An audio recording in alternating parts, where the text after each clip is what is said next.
Factsverse presents 10 disturbing, brutal movies based on real-life atrocities. Number 1. The Strangers. Director Brian Bertino wrote the script for his 2008 sleeper hit The Strangers, based not only on a true event from his own childhood, but on 2 other true stories of heinous crimes. He states his main inspiration for the screenplay was the story of the Manson family murders as recorded in the true crime book Helter Skelter, but also gives a nod to the events of the Ketty Cabin murders in 1981.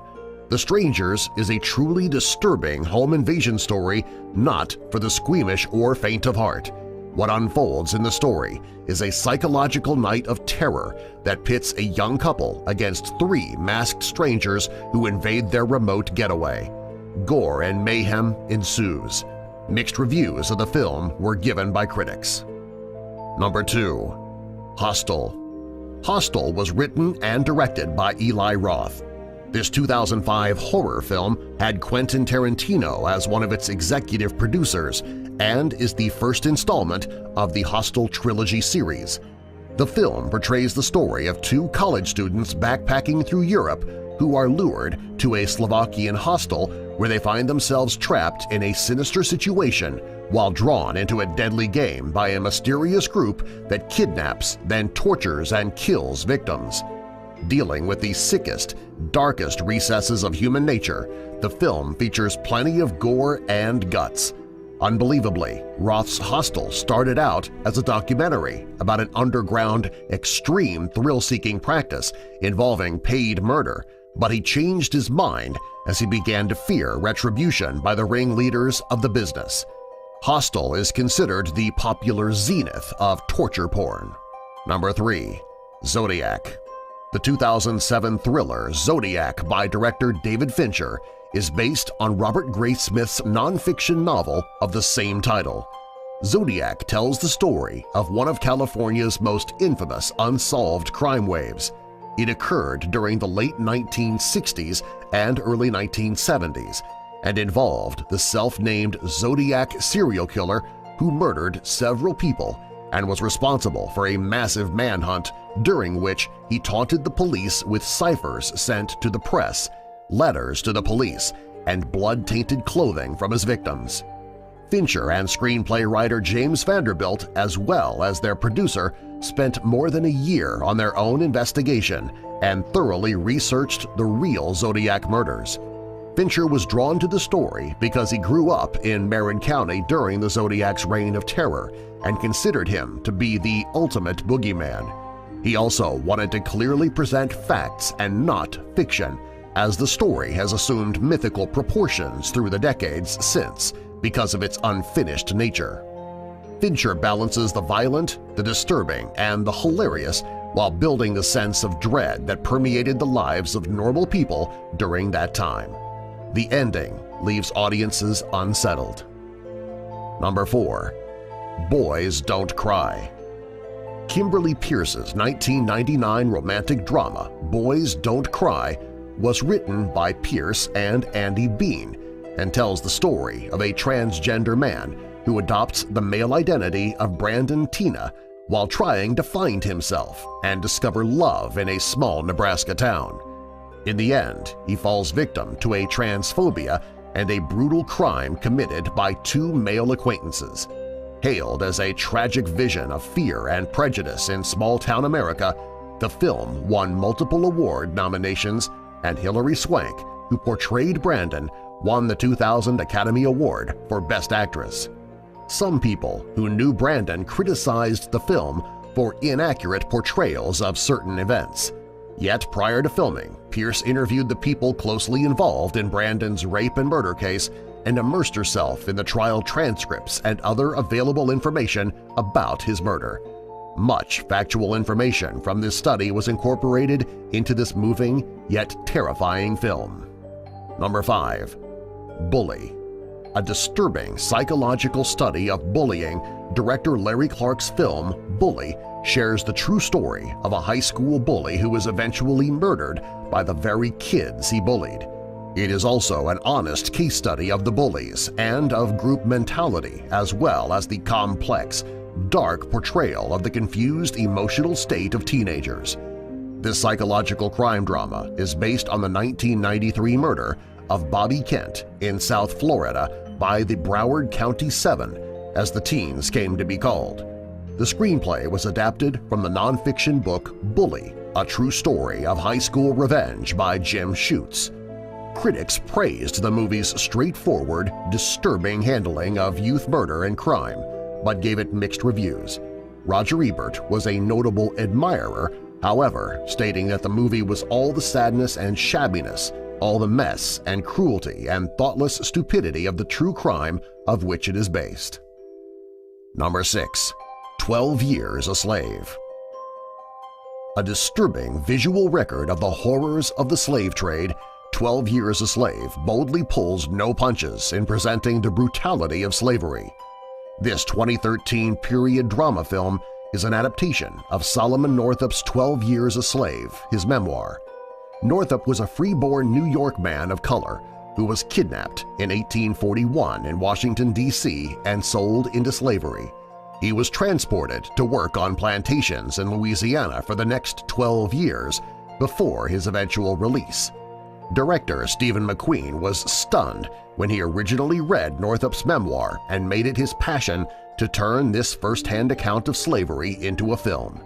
12 Years a Slave won the Academy Award and Golden Globe for Best Picture as well as the British Academy of Film and Television Arts Best Film Award.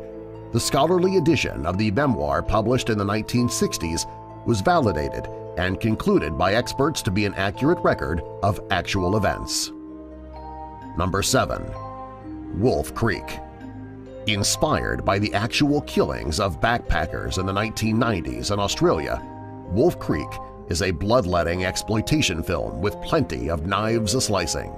Some audience members walked out of its early screenings. It is one of the most brutal movies based on real-life atrocities. Labeled as vicious, cruel, cynical, misogynistic, and other things, the film was nevertheless nominated for multiple awards from the Australian Academy of Cinema and Television Arts. 3 backpackers stranded in the Australian outback become embroiled in a hellish nightmare when they are befriended by a local who turns out to be a torturing, sadistic psychopath, serial-killing pig hunter Mick Taylor. The film was ambiguously touted as being based on true events. These events seem to be based on the true-life murders of tourists in the 1990s by Ivan Milow and in 2001 by Bradley Murdoch. Wolf Creek is a real location, although it is spelled Wolf Creek, W-O-L-F-E. Many mistakenly believe the entire film is based on a true story, but it is only influenced by these others. Number 8. Rosewood. Boys in the Hood director John Singleton directed his 1997 historical fiction drama Rosewood as a no-holds-barred look at racist violence and racism in the American South. This violent movie is hard to watch as it is based on historic events of the 1923 Rosewood Massacre in the town of that name in Florida, during which a white mob killed blacks and burned down their town. Rosewood is historical fiction because while it is based on true events, it contains some major changes, such as the addition of an outsider who comes to help the people of Rosewood with their self-defense and used his guns in the fight. It also has a higher body count than what actually occurred in Rosewood.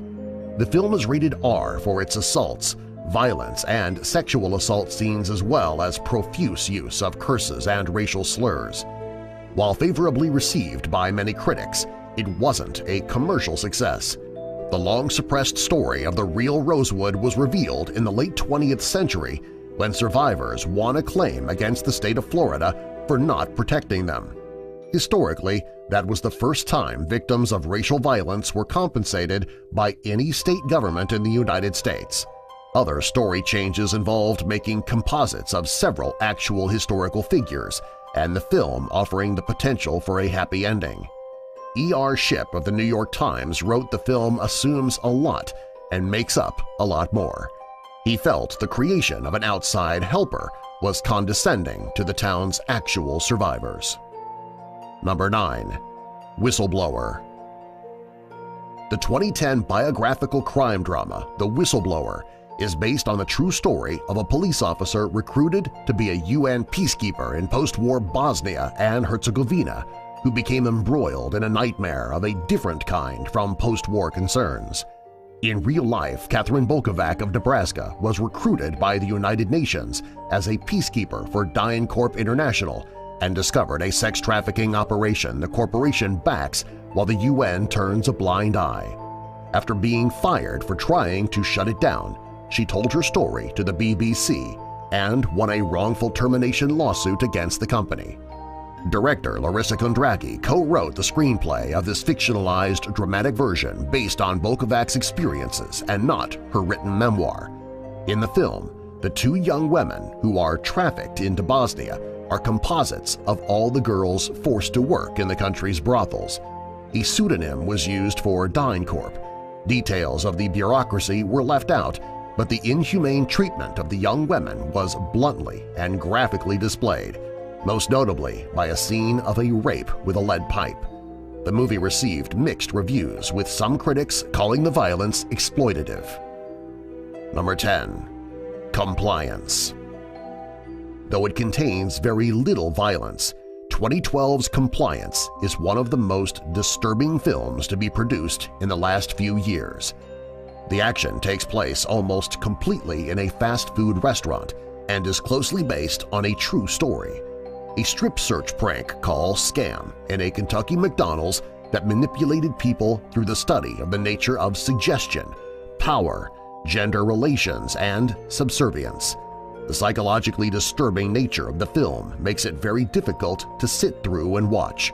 A police officer calls the manager of a fast food restaurant and requests that the manager detain an employee accused by a customer of theft.